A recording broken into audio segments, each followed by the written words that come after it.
A billionaire steps out of his office, only to freeze in shock. A little homeless girl stares at him and whispers, "Daddy."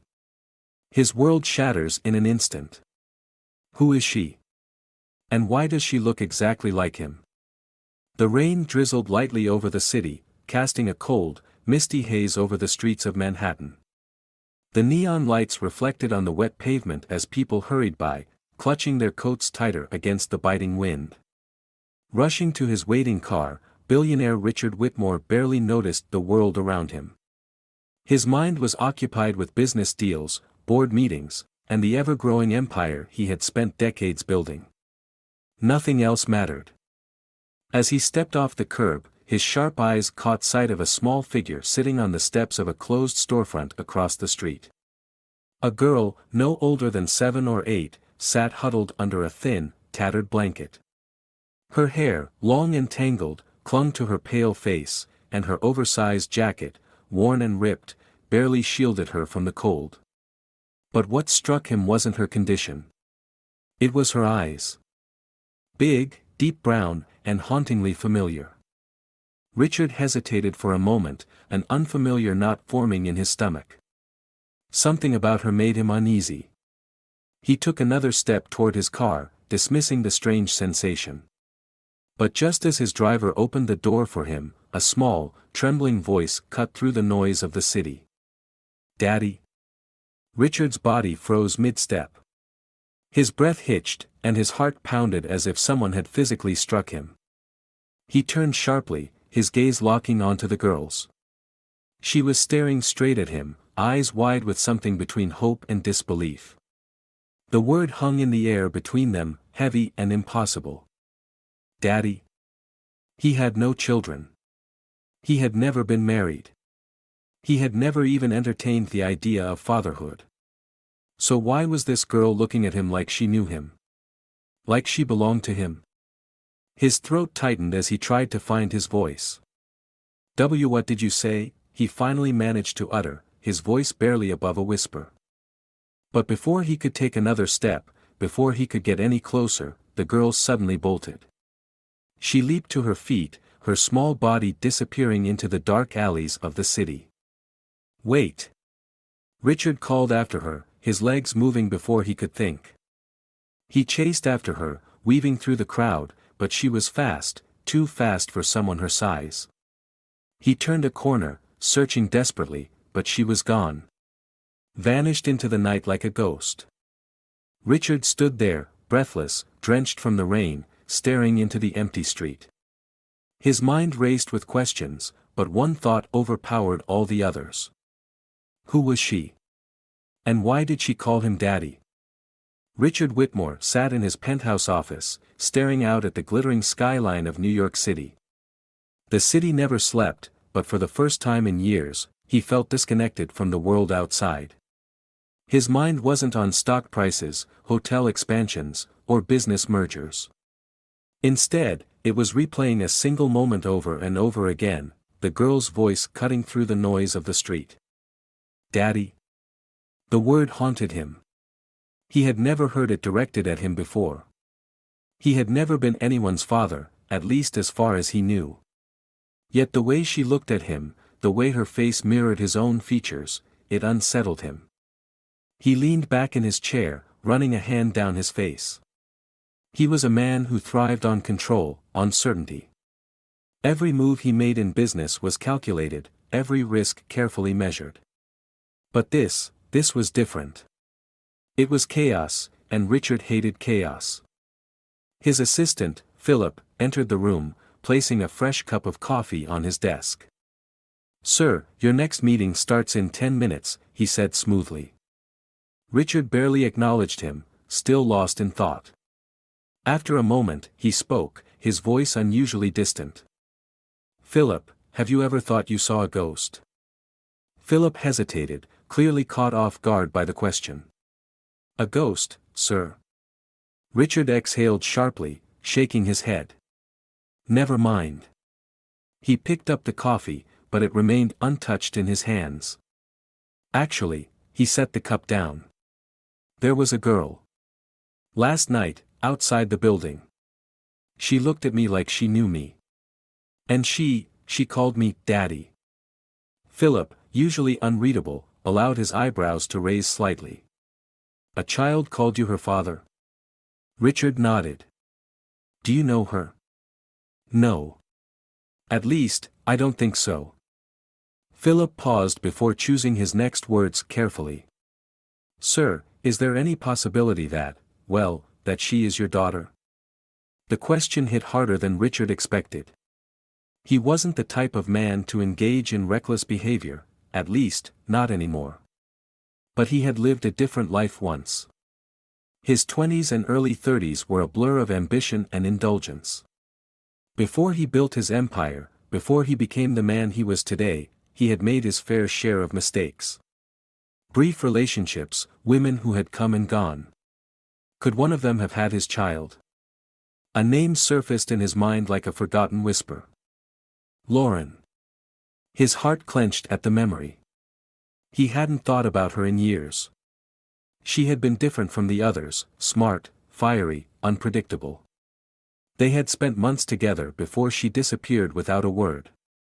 He had looked for her at first, confused and frustrated by her sudden absence, but eventually, life and business had taken over, and she became just another chapter in his past. Could the girl be her child? His child? Richard pushed back his chair and stood abruptly.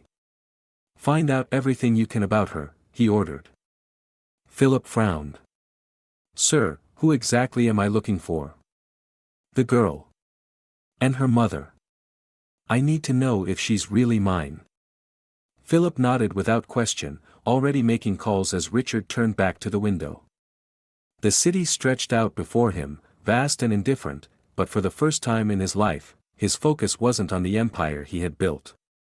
It was on a little girl with brown eyes who had looked at him like he was her whole world. Richard Whitmore spent the next 24 hours in a state of restless anticipation. He barely slept, his mind running through every possible scenario. He wasn't a man accustomed to waiting, he was a man of action, of decisions made in seconds that shaped entire industries. But this? This was different. This was personal. By the following evening, Philip returned with a file in hand. Richard, sitting behind his massive mahogany desk, steeled himself as his assistant placed the file down in front of him. We found her, Philip said simply. Richard exhaled slowly, his fingers hesitating before flipping the folder open.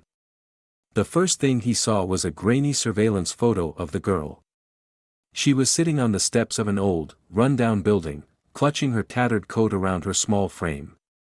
Her name is Scarlett Hardy. She's 7 years old. Scarlett. The name felt foreign and familiar all at once. She's been living on the streets for the past few months, Philip continued. Before that, she was in and out of shelters with her mother, Lauren Hardy. At the mention of Lauren's name, Richard felt his stomach tighten. He slowly looked up at Philip. Lauren, he murmured. So it is her. Philip nodded. She passed away 6 months ago. Overdose. Scarlett has no known relatives. No father listed on her birth certificate. Richard clenched his jaw, forcing himself to absorb the information. Lauren was gone. The woman he had once cared about, the woman who had simply disappeared from his life, was dead. And the child she had left behind, was alone. For a long moment, he stared at the photo of Scarlett. The sharp cheekbones, the shape of her lips, the intensity in her eyes, it was undeniable. She looks like me, he said quietly. Philip didn't respond, but the silence was confirmation enough. Richard's grip tightened around the edge of his desk. He had spent his life building walls, walls that protected him from emotions, from attachments, from anything that could slow him down. But now, those walls were cracking, piece by piece. Where is she now? He asked. In a temporary shelter. But she doesn't stay in one place for long. She runs. Runs? Philip nodded. She doesn't trust adults. Every time social services try to place her somewhere, she disappears within days. She's smart. Knows how to survive. Richard let out a slow breath. Of course, she did. She had his blood in her veins. A tense silence settled between them. Then Philip spoke again, his voice measured. What do you want to do, sir? The question hung in the air, weighty and impossible to ignore. Richard had never considered fatherhood. He had never needed to. His life was precise, structured, controlled. But now, there was a child, his child, out there, alone and abandoned. His decision was made before he even opened his mouth. I want to see her.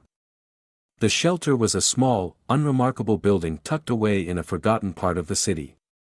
The paint on the brick walls was peeling, and the windows were covered in grime. It wasn't the kind of place Richard Whitmore had ever set foot in before. As his sleek black car pulled up outside, he took a deep breath, steadying himself. The billionaire hotel tycoon, who had spent his life negotiating billion-dollar deals and making ruthless business decisions, now found himself facing a situation completely outside of his control. Philip had arranged everything. Richard would be meeting with the shelter's coordinator, a woman named Margaret O'Connor, before seeing the girl. His daughter. That word still felt foreign. Unreal. The moment he stepped inside, he was hit with the smell of stale air and disinfectant. The place was overcrowded, filled with weary faces and the quiet murmur of people trying to survive another night. A woman in her 50s, with tired blue eyes and gray-streaked hair, approached him. Mr. Whitmore. He nodded. I'm Margaret. Follow me. She led him through a series of narrow hallways lined with cots and makeshift sleeping spaces. Children huddled under thin blankets, some watching him with quiet curiosity. She's in here, Margaret said, stopping at a small common area with a few chairs and an old television playing cartoons on low volume. Richard's heart pounded in his chest as he stepped inside. Scarlett was sitting on the floor, cross-legged, her back turned to him. She was drawing on a scrap of paper with a dull pencil, completely lost in whatever she was creating. Her dark, tangled hair fell over her face. Margaret cleared her throat gently. Scarlett, sweetheart, someone is here to see you. The girl stiffened. Slowly, she turned her head, her brown eyes locking onto Richard's. For a brief moment, neither of them spoke. Then, she frowned. You, she said flatly. Richard swallowed. He wasn't sure what he had expected. Recognition? Relief? She simply looked wary. You ran away the other night, he said, taking a hesitant step closer. Her small shoulders tensed. You chased me. I wanted to talk to you. Scarlett's fingers tightened around her pencil. Why? Because you're my daughter. Because I might be the only person in the world who can help you. Because I can't stop thinking about you. But instead of saying any of that, Richard carefully crouched down to her level. Because I think I knew your mother. Scarlett's expression darkened, and for the first time, Richard saw something raw and painful flicker across her face. My mom's dead, she said, her voice sharp, defensive. I know, Richard said gently. I'm sorry. For a moment, silence stretched between them. Then Scarlett looked him up and down, her gaze calculating. You're rich, she stated. Richard's lips twitched slightly. Yes. She tilted her head. Why do you care about me? The question cut deeper than he expected. He exhaled slowly, choosing his words carefully. Because I think I might be your father. Scarlett's entire body went rigid. Her eyes widened just slightly before narrowing again in suspicion. No, she said immediately. I'm not sure yet, Richard admitted. But I want to find out. Scarlett shook her head, pushing her drawing aside. No one wanted me before. You don't either. Something inside Richard twisted painfully. That's not true. She crossed her arms. You don't know me. Then let me. She hesitated, biting her lip. Margaret stepped forward. Scarlett, honey, Mr. Whitmore just wants to help. Scarlett shot her a look. People say that all the time. Richard didn't flinch. I don't say things I don't mean. Scarlett studied him again, as if trying to see through him. Testing him. Finally, she spoke. I don't trust you. Richard nodded. Fair enough. She looked surprised that he didn't try to argue.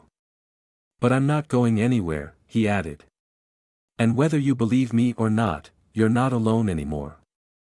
For a moment, just a flicker of a second, something in her expression wavered. But then, just as quickly, her walls went back up. Fine, she said. Prove it. And Richard knew, without a doubt, that this was just the beginning. Richard had never fought for anything outside of business.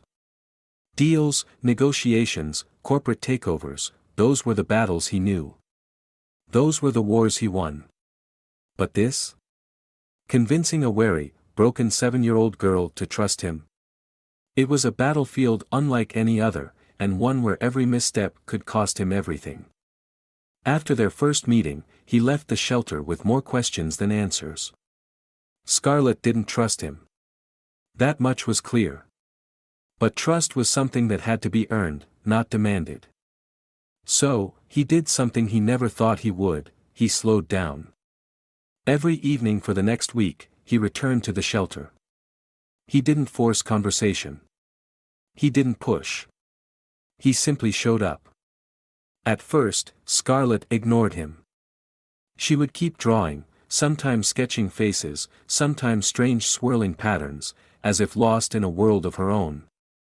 But Richard was patient. He sat nearby, waiting, until the silence between them didn't feel heavy anymore. One evening, he brought her a set of brand new colored pencils and a thick sketch pad. He placed them on the table without a word. Scarlett stared at the items, then at him. What's this? She asked suspiciously. You like drawing, he said simply. She eyed him, then hesitantly reached out, fingers running over the smooth cover of the sketch pad. You didn't have to get this, she muttered, but she pulled it toward her anyway. I know. For the first time, she didn't shut down immediately. She took a red pencil, testing its color on the edge of the page. Richard watched as the frown on her face softened ever so slightly. The next evening, when he arrived, he found her waiting at the usual table. She still didn't talk much. But this time, she didn't ignore him either.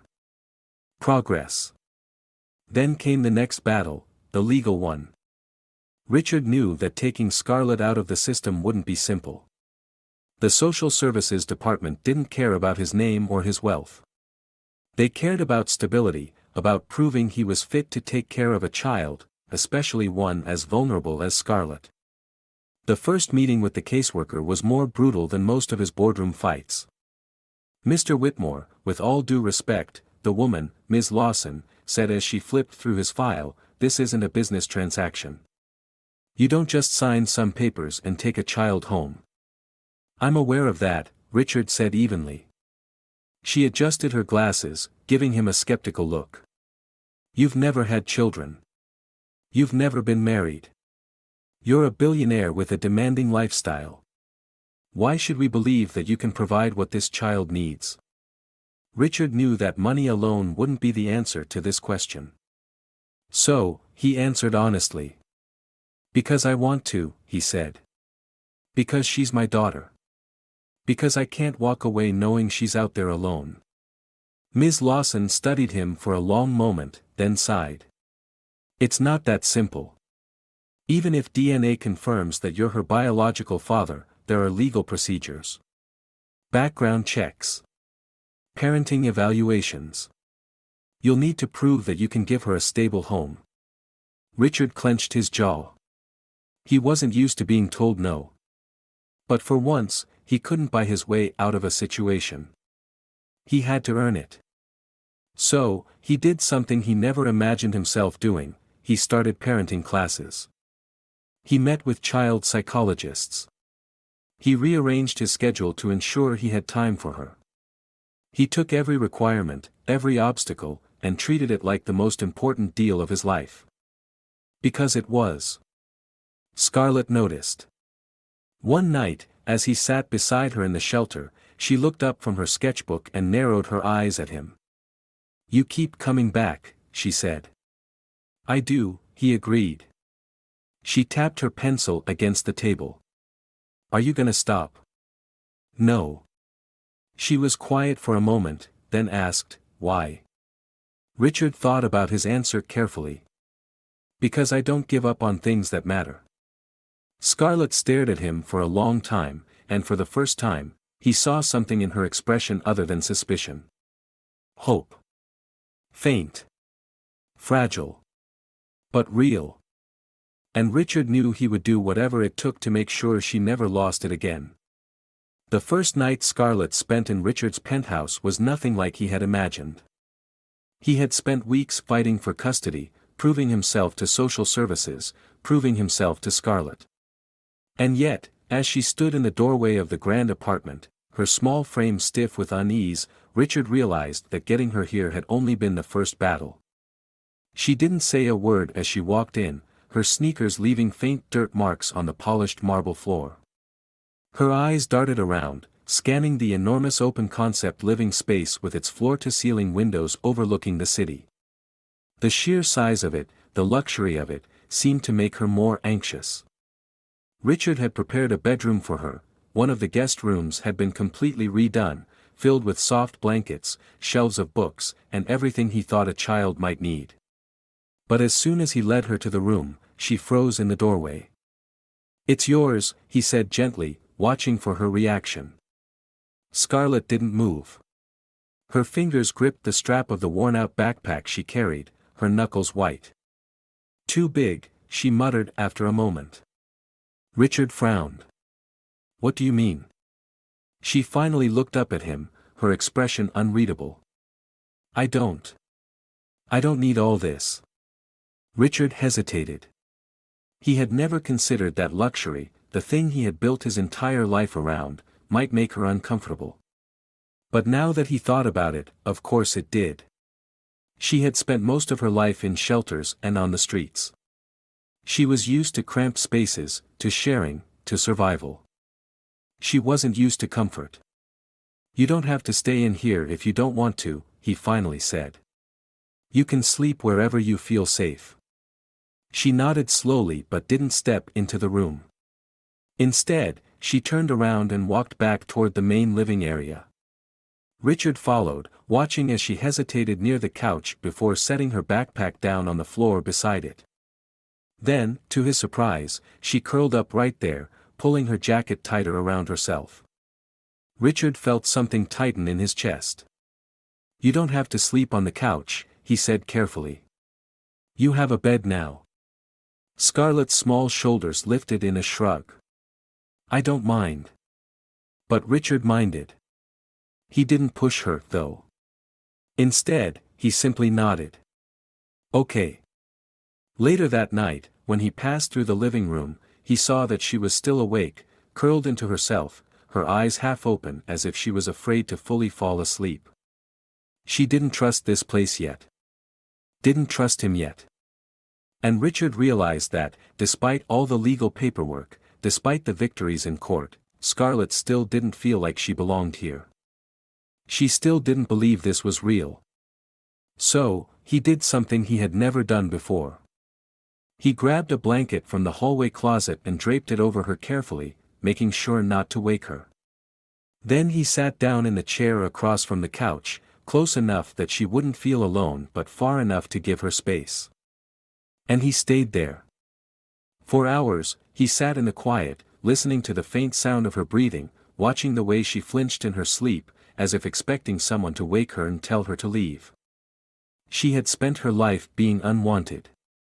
Richard had spent his life avoiding attachments. And yet, somehow, they had ended up here, two people trying to learn what it meant to belong to someone. In the early hours of the morning, just before dawn, Scarlett shifted slightly, half waking. Her sleepy gaze landed on him. For a second, she looked surprised to see him still there. Richard didn't say anything. He just held her gaze, waiting. Scarlett blinked, her expression unreadable. Then, without a word, she pulled the blanket tighter around herself and closed her eyes again. It wasn't much. But it was something. Richard had always been a man of precision, of structured routines and absolute control. He built his empire by mastering every aspect of his life, never leaving anything to chance. But nothing, absolutely nothing, could have prepared him for the chaos of parenthood. Scarlett had been living in his penthouse for 2 weeks now, and each day presented a new challenge. She didn't trust easily. She didn't like being told what to do. And, above all, she refused to believe that this life, this place, was permanent.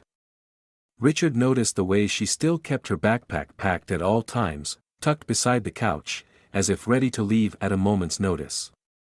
She still insisted on sleeping there, curled up on the cushions despite having her own bed.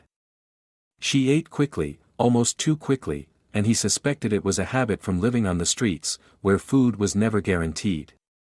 More than once, he caught her sneaking extra snacks from the kitchen, stuffing them into her bag like she was afraid there wouldn't be another meal. It broke something in him. But the hardest part was the distance she kept between them. Some days, she barely spoke. Other days, she was full of defiance, testing him, pushing him, waiting for him to fail her like everyone else had. Richard didn't lose his temper. He refused to. Instead, he was patient. When she refused to sleep in her room, he let her have the couch. When she hid food, he pretended not to notice. When she pushed him away, he stayed. And little by little, cracks started to form in the walls she had built around herself. One evening, Richard walked into the kitchen to find Scarlett sitting at the counter, her sketchbook open in front of her. It was rare to see her so focused, her brows drawn together in concentration as she carefully shaded something with a colored pencil.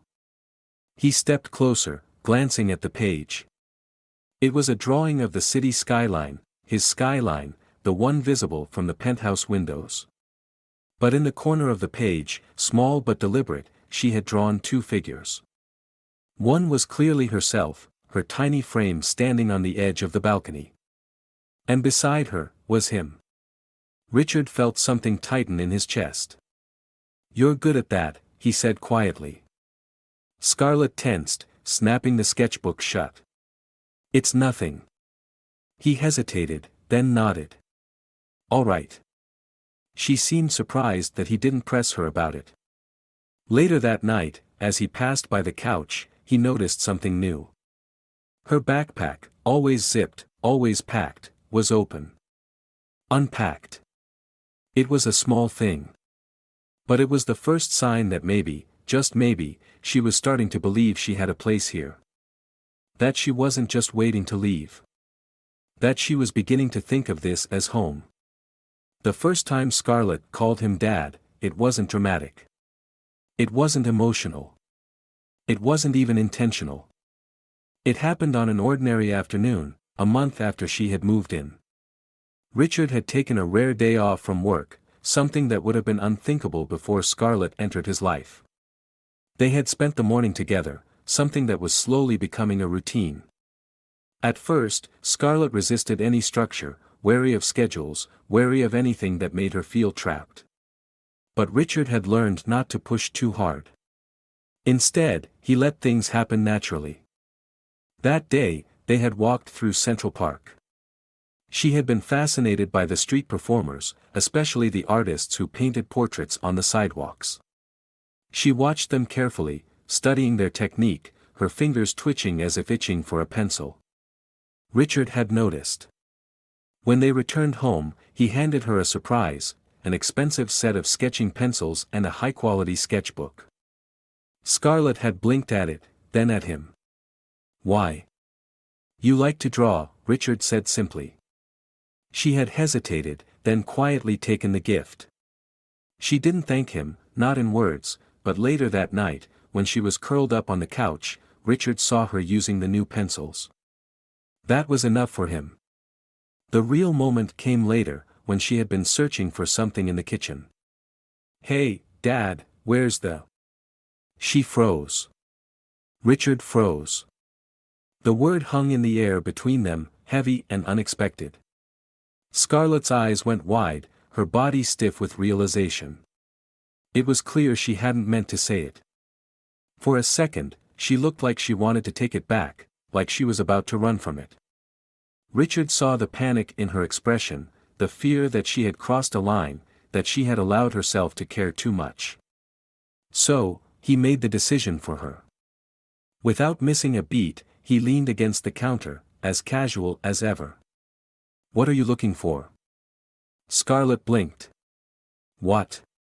"You were looking for something," he repeated, deliberately ignoring the tension in the air. "What was it?" She hesitated. The peanut butter. Second shelf." Scarlett turned slowly, grabbed the jar, and then just stood there for a moment, clutching it like it was the only thing anchoring her. Richard didn't move. Didn't say anything. Just waited. Finally, Scarlett swallowed hard, exhaled, and mumbled, "Okay." And just like that, the moment passed. But later that night, when she fell asleep on the couch, Richard carefully pulled the blanket over her and whispered, "Good night, kid." And in her sleep, for the first time since she had come to live with him, Scarlett didn't flinch when he got close. She sighed, curled deeper into the blanket, and let herself rest. It wasn't the end of their story. There would still be challenges. There would still be bad days, moments of doubt, moments where Scarlett questioned everything. But Richard knew now that they were past the point of no return. She wasn't waiting to leave anymore. She was starting to believe she belonged. And Richard, for the first time in his life, understood what it meant to need someone in a way that had nothing to do with power, or money, or business. It wasn't about winning. It was about family. This story isn't just about a billionaire finding a daughter he never knew existed. It's about something deeper, two lost souls learning to trust, to heal, and to redefine what family really means. Richard Whitmore spent his life believing that power and success were the only things that mattered. He built walls around himself, isolating his heart from anything that could make him vulnerable. But Scarlett shattered those walls, not with force, but with the simple, undeniable truth that he needed her as much as she needed him. Scarlett, on the other hand, grew up expecting people to leave. She learned that love was conditional, that survival meant not getting too attached. But Richard proved her wrong, not by grand gestures or wealth, but by something much rarer, consistency. He showed up. Every day. Every time. Until she had no choice but to believe that maybe, just maybe, she wasn't alone anymore. This wasn't an easy journey for either of them. Love isn't always instant, and healing doesn't happen overnight. But the beauty of their story is that they chose each other, despite the fear, despite the past, despite the doubts. And that is what makes this a happy ending, not perfection, but the promise that they will keep trying. Because in the end, family isn't about blood. It's about who stays.